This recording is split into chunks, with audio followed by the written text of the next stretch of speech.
Good morning, everybody. Now I come to live Spirit and Coffee. Got my coffee here. Yum, yum, yum, yum. Let's see. I think hopefully I got this technology thing situated. If not, well, I don't know what to say. I'm trying my hardest here, people.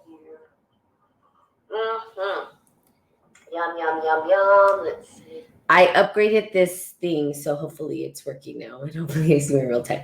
Got my little headband. So I hope that you guys celebrated the solstice yesterday, or day before, whatever it was.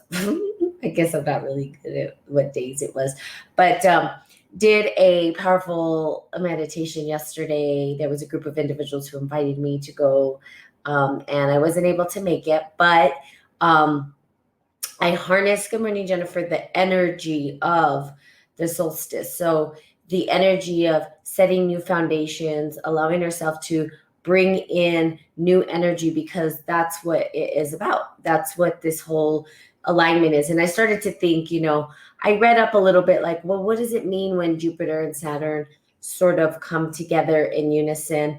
And literally what I feel is happening in what it was for me was a reminder of balance. How do we balance our life out?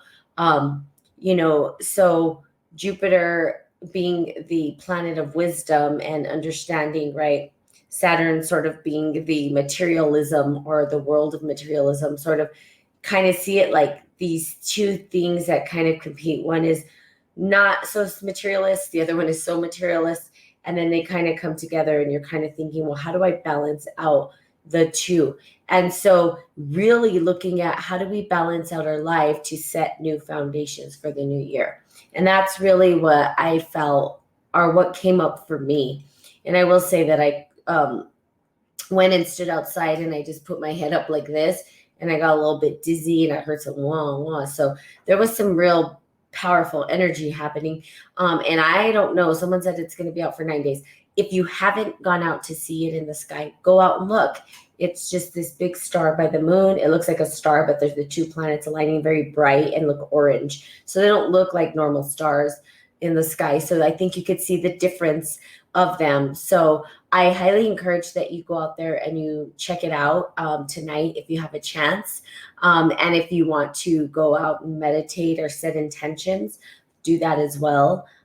Because now is the time to harness that energy, right? And to utilize it for something powerful, setting new foundations, new ways of being, new ways of discovering, changing your life around, understanding that things aren't always permanent and they don't have to be, right?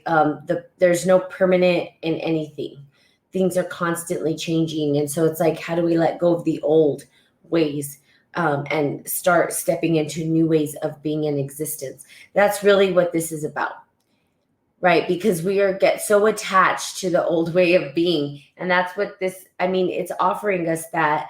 Even if we look at the politics in this country, in the Western society or civilization, we see that things are changing and people are wanting to cling to old ideas and old ways of existing, but that can't happen. It's time to release the old ways and allow something new to come in. It's like this, though. God always gives you something better when you let go. That's the beauty of life. That's why I'm okay with letting go, because I already know that when I let go, something else is going to come in and it's going to be more fruitful. Why hold on to the weeds when you can let go of the weeds and allow new flowers to blossom in your garden, right? So for me, it's let go of the weeds or get rid of the weeds, whatever it is. And sometimes that's just writing out what you want to let go of, burning it up and allowing it to flow outside. Okay. So there you have it. And then, so harness the solstice. That's what I did last night. Me and my niece went for a drive to the Mesa. And we looked up at the sky, and let me tell you, it was really cold. So we didn't stay very long because it was really cold over here. Wherever you're at, if it's not cold, cool, you're lucky. You can stay out there all night. But for me, I freeze real quick. So I was like, well, it's really cold, so I think we should go. But it was awesome. Okay, so we're going to continue on with this book, right? Because we want to talk about the dark emotions. And I could say, welcome Aquarius 100% into our existence. Aquarius is here. Pisces is no longer here. We are now in the era of Aquarius. So it's also a nice time for us to remember that, Aquarius is here. That's the new thing. Okay. Awesome. Okay, so if I don't say good morning to you on Facebook, please say good morning. It's because I'm not seeing you. I would love to tell you good morning. I love telling people good morning. Okay, let's get started. So the major contention of this book is that we must become friendlier with our dark emotions in order to use their energies for healing and transformation on both the individual and collective level. To do so, we have to stop thinking that feeling emotional pain means we're sick. In breaking through the taboo against the public disclosure of therapists' suffering, I want to depathologize, I don't know what that word is, depathologize, I can't say that word, it's funny, depathologize. I don't think I'm saying that right, but it's funny. Okay, experience of grief, fear, and despair. To explore these emotions in a more universal as well as more socially conscious context. Emotional suffering, as I write about it here, is not a sign of mental disorders or illness. It's a universal fact of life. The Buddha, first noble truth, an inevitable result of living in a damaged and damaging social context, and a unique pathway of spiritual awakening, growth, and transformation. So I've talked about it before. In Buddhism, it is suffering exists. That is like the first truth. You can't escape it. You can't pretend it doesn't. It just does. Okay. Suffering exists in this 3-dimensional time space. Once we surrender to understanding that, now we have something to work with. But if we deny it, we're not working with it. We're setting up walls against it. We're causing war, basically, with ourselves. We're putting up this wall of war and we're battling ourselves. Really, we think we're battling the external world and we're just battling ourselves, to be quite honest. Okay, steeped in the medical model of psychiatry, we have lost the sense of grief, fear, and despair as universal experiences and responses, not just to personal, but also to social and global conditions. A culture that insists on labeling suffering as pathology, that has ashamed of suffering as a sign of failure and inadequacy. A culture bent on the quick fix of emotional pain inevitably ends up denying both the social and spiritual dimensions of our sorrows. So basically, we are saying that those are inadequate. So society itself has pegged the dark emotions are emotions that are uncomfortable as you're inadequate, something's wrong with you. If you feel this way, you have to feel happy all the time. That must be. It's funny because, and my mom's on here, I don't know if she's still on here, but it's funny because I'm typically, my temperament is like bubbly and happy and laugh and joke around. And then when I'm like sad or mad or something, my mom goes, "That's not you." And I'm like, "Yeah, it is. That is me. That's part of who I am." We're not always going to be happy. We're not always going to be bubbly. We're not always going to be, joyful. That's not true. It throws people off, though. If you tend to lean towards a more optimistic personality or opportunist or excitement, when that individual goes into a dark space, something must be wrong. No, there's nothing wrong. I always tell my mom, there's nothing wrong. I'm human. I get pissed off. I get sad. I get hurt. I go through those emotional states. It doesn't make us inadequate. It just means that we're going through something. And for me, as my mom can contend, as my mom can witness for me, is that I allow myself to go through those states of being. And I go through it fully. And I allow myself to feel it. And I don't make myself wrong for it. I just allow myself to experience the emotional pain and anguish. And then when I come out of it, I feel 100% better. And I'm like ready to go, ready to create. But again, it's not, it doesn't just go away. I'm not just happy all the time. And there's nothing wrong with that. That's the root of the problem, is that we've socially, especially in Western society, we have continued to see that people make it wrong. Good morning. Oh, good morning, Ronald. And I don't like to see you sad. I know, but it's a good thing. It's not a bad thing. Sadness that's what I love. I love sadness. I love it because I cry, and then afterwards I turn on music and I dance around. Yes, Jennifer, you could come have coffee. We'll have long talks. Okay, let's see. So denial is present in different ways in a great deal of New Age literature of healing. Here, an airy spiritual focus offers healing path to often bypass the reality of suffering on the ground, avoiding or denying the social roots of our pain and disassociating itself from the darkness in our world.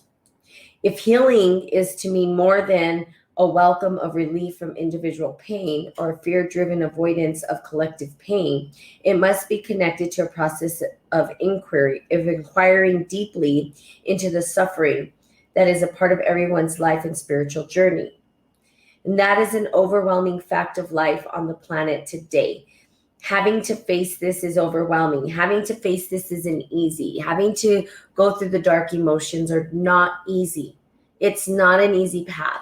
The spiritual path and spiritual way and spiritual walk is not easy. It's not, people sit there and they say, oh, I just want to be enlightened, or I'm enlightened. You're never enlightened. You never get there. It's like not a destination you're going to get to and stay there. That's not how it works. Okay? That's not how it works. It's a journey. Life is a journey. And I know, will we ever get there? I don't know. But there's moments of epiphany where I feel that you feel that enlightenment. I don't think that someone reaches enlightenment, stays there. Well, maybe they do. Maybe somewhere in the world, someone's just sitting there meditating and they're just in pure bliss 100% of the time. And they never have to pee. They never have to poop. They never have to do anything. They just sit there and they're just illuminated. It's like, you can't deny it. Like if someone's sitting there meditating, eventually they're going to have to pee. And maybe, good morning, Quadi. How are you? Well, it's been a while since you've been on here. Some of the old folks that haven't been here in a while, Suze, I saw her the other day. Well, she wasn't on here, but I saw that she liked. Anyway, good to see you, or, see you on here. Hope things are going well with you and your family.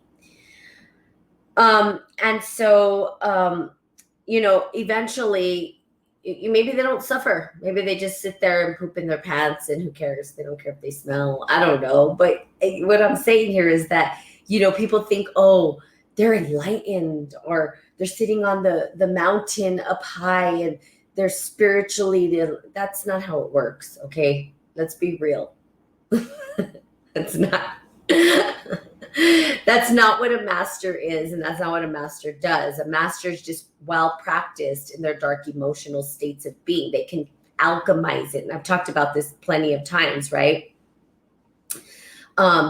So again, it's alchemizing that experience. And how do we do that, right? Is allowing ourselves to surrender to the dark emotions. Right? Are the emotions that are uncomfortable, that cause disease, that are like, oh, I don't want to do it. I don't want to do it. I just hold it in. I don't want to. Okay. And the better the outcome, right? When we do go through it, because we allow ourselves to drop into our hearts and open up. I've been trying to catch up with you maybe in the new year. Yeah. So I'm reading a book. I don't know if you know, Quadi, I'll just tell you, I'm reading a book. It's called Healing Through Dark Emotions by Miriam Greenspan. And it's the wisdom of grief, fear, and despair. So talking about kind of going through those uncomfortable emotional states of being, and how do we actually allow ourselves, surrender to them, and allow ourselves to go through the process of feeling them fully, to see what's available on the other side of them when we go through them. And, I think you can relate to this, Quadi, because of your, you said your new profound insight and having to work with people that you love that don't really, or didn't understand you, right? Must have been some suffering or something that showed up inside you. Maybe you felt isolated, maybe, or whatever you felt, or angry or frustrated or whatever, just all those uncomfortable feelings that We don't necessarily, we're not taught how to utilize those things and how to redirect it. But again, with the master, a master again is not just someone who's sitting on a hill illuminated. Eventually they might go to the hills. Like I might eventually just go to the hills and say, I retreat. I've given everything I can to society. And now I'm done. Now I'm ready to just be with me completely and God. But that doesn't mean that I'm completely just enlightened and that's it. And I'm just, it just means that I have actually done the work that I need to do. And because I'm so quick at processing my dark emotions, that it's almost like it doesn't exist. It's almost like it's not there, but it doesn't mean that it doesn't show up. It just means that I can get over it like this. And I'm still in practice, right? I'm still a Padawan. I'm a baby Yoda. Someone said, that's not baby Yoda. That's not his name. I said, I don't care. I'm still baby Yoda. I'm calling him baby Yoda. He looks like a baby to me and he looks like a Yoda. So I'm a baby Yoda. I'm in training still. Maybe when I'm 100, I'll be like, oh, the mountain. Oh. And then, maybe I get a little cold and that causes a little suffering, but I get over it real quick, something like that. I don't know. Let go and trust yourself. You are being guided. Amen. I agree with that one. Hi, Lydia or Linda. Sorry, that's making up my own name for you. Okay. So healing is meant. Okay. So let's see here. If healing is to mean more than a welcome of relief from individual pain or fear-driven avoidance of collective pain, it must be connected to a process of inquiry deeply into the suffering that is part of everyone's life. So it's the inquiry that's important. How do we inquire? How do we be sort of inquisitive? And inquiry to me is like inquisitive questioning, right? Questioning what's coming up. Why is it this? How is it showing up? How come this is bothering me? Why does this, And it's the questions that you ask. And that's coaching yourself through the process of the dark emotions or the things that are holding you back. Those questions are powerful. I like to live in powerful questions. So sometimes I'll contemplate and I'll be like, why did I feel that way? The other day, I'm going to tell you my own story. Okay. I'm going to put this book down just for a second. And I'm going to tell you a story because, good morning, the guru. So literally working on the process, right? And my niece is growing up and I have attachments to my niece, right? I'm attached to her. I love her. She's a great kid. But and I think in our family have been so careful about guiding her. We want her to do every little thing we tell her and exactly how we tell her. And I mostly want her to do what I tell her to do and not as do what I do and not as, do as I say and not as I do. No, I do these things and I want her to be like me, but I'm 40. I've been practicing for a long time. Like I made my mistakes, right?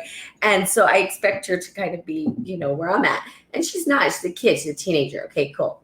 So I was sitting here contemplating. I was just like, man, I'm just bugged at her right now. She's just not doing what I think she should be doing, right? Really, who am I to be telling her what she should be doing? Anyway, I've given her enough guidance. I've given her enough wisdom that I think hopefully in the back of her mind, she has that little tiny auntie voice that steps in when she's not doing things the way she should be. Okay, that's still control, I know. But the other day I was thinking about judgment. So I was like, wow, judgment came up. And then I was like, am I judging? Am I judging what I think she should be doing? Am I making wrong what she's doing? What am I doing? So really think about this. And I had to sort of step back and sort of assess where I was in the situation. And I said, yeah, I am. So let it go.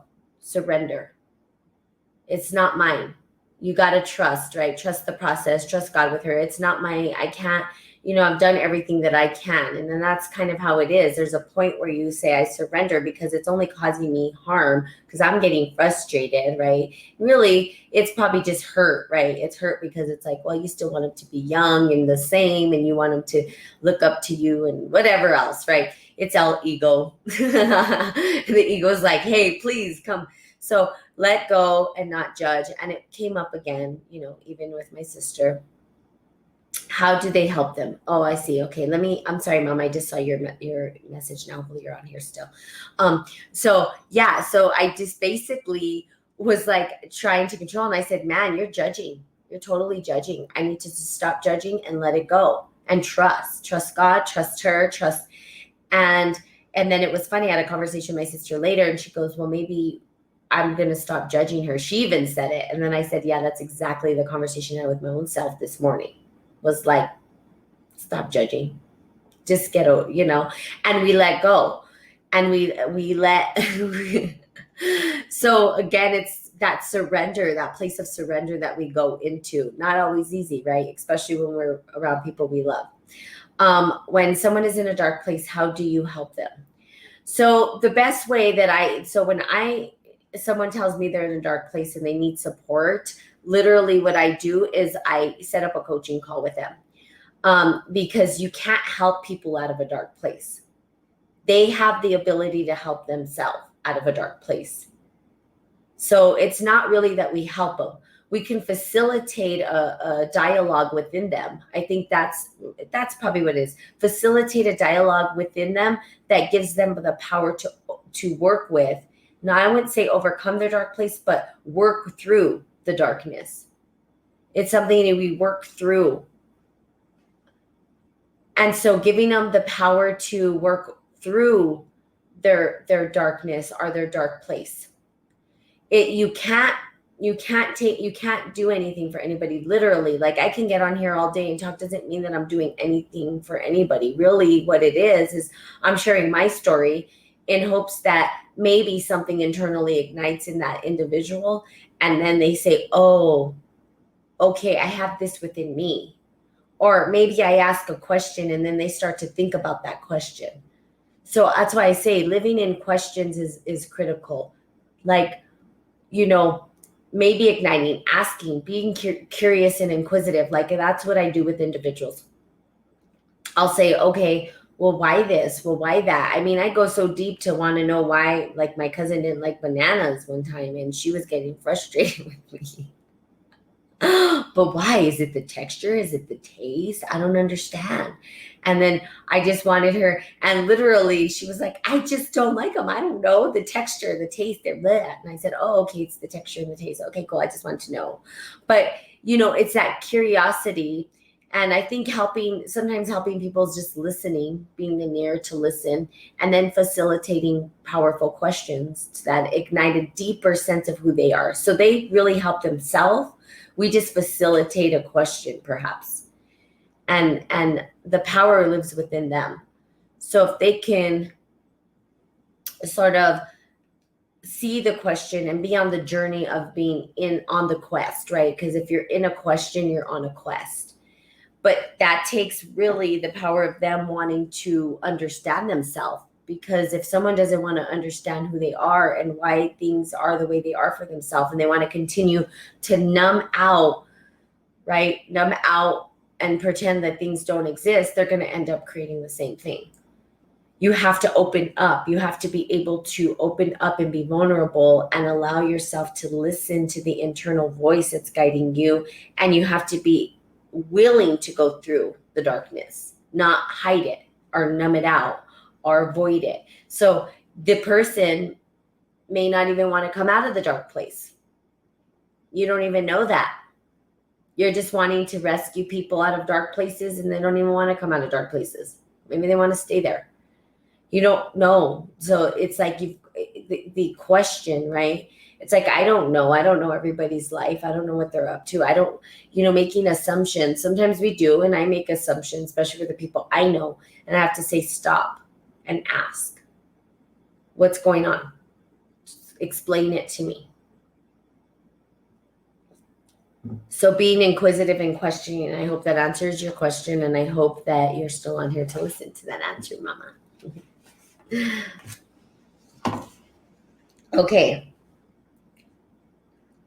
Okay, so today, if you're someone who cries when you read the newspaper or watches the news on TV, if you've become numb out to the overwhelming grief of fear for our world, if you're You're someone who sees the connection between our emotional states and living in the age of global threat. If you love the world and want to see it heal itself, I hope this book will be some use to you.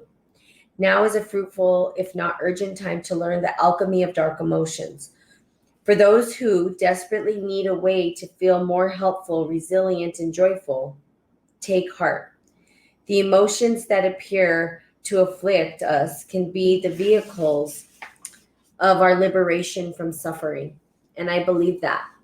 That's what I've been trying to say. It's the liberation from suffering when we accept it, okay? Experiencing our grief, fear, despair in a new light. We renew our capacities for gratitude, joy, and faith. We grow in courage and compassion. We approach the world with less fear and more wonder. We have more energy for changing the things that matter. These gifts can only be found when we are unafraid to dance the dance of dark emotions in our life. Let's dance. I love that. Now there's a Hindu goddess, Swavati. Oh, I don't know if that's right. Or Shiva. Shiva. I think it's Shiva. That does the dance. That it's the cosmic dance between, and it's the balance, and it's the dance between the divine feminine and the sacred masculine, the sacred feminine, sacred masculine.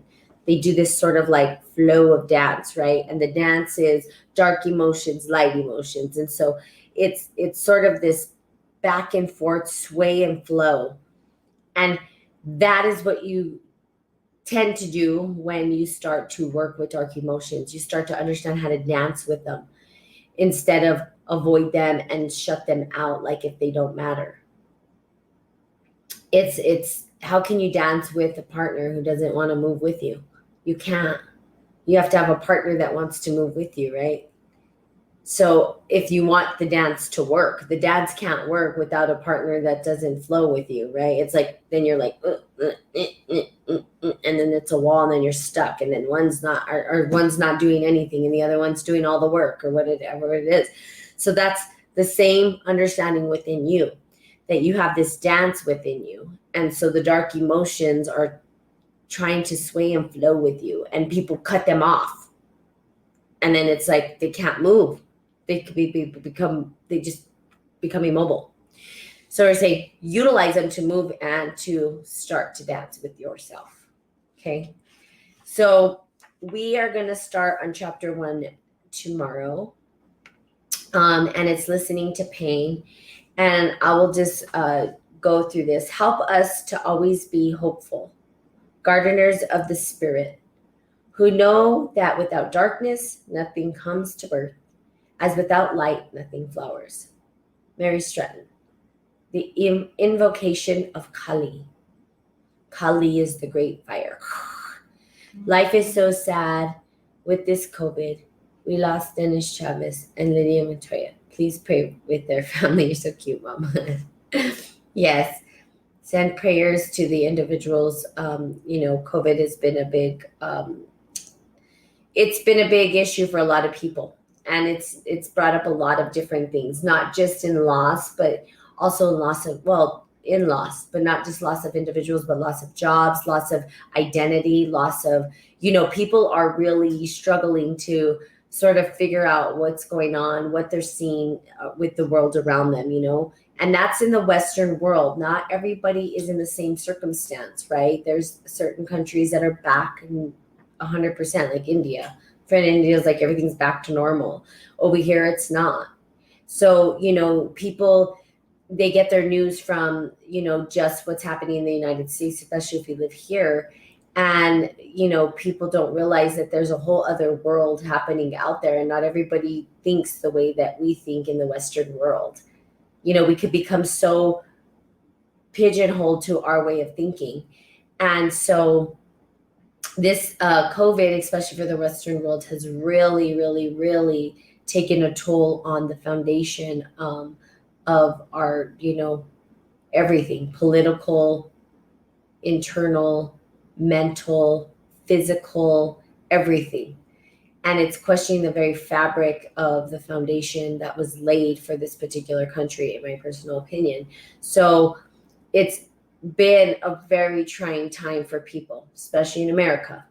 So, people have lost their jobs. There's been a lot of loss.